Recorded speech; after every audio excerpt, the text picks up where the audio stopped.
Najhujša je bila zdajle 10 let nazaj, ko sem na smučanju si pridelala oziroma mi je eden pridelal, ki me je zbil, zdrobljeno ledveno vretence.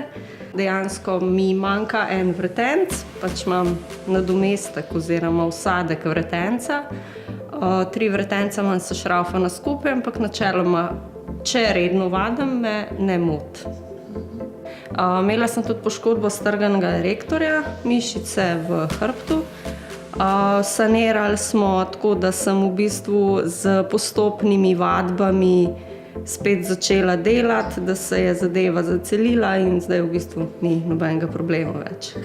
Všeč mi je ta individualen pristop, da v bistvu se nekdo ves čas ukvarja s tabo, te popravlja, te usmerja, da imam svoj program, da se dogovorimo, v katero smer se bo delalo, če kaj ni v redu, se pač vaje zamenjajo, program se menja, glih zato, da ni monotono in pač, da se dela prav za vsakega posebej, pač kakršenkoli cilj že ima.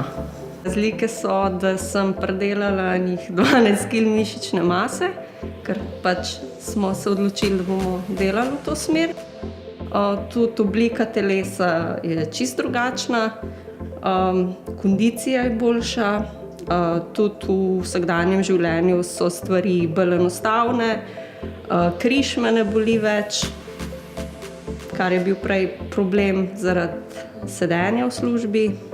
V bistvu rehabilitacija, oblikovanje telesa se nikoli ne konča, vsak dan najdeš en nov cilj, nekaj, kar bi se dalo še izboljšati. Tako da v bistvu zame to gre z roko v roki.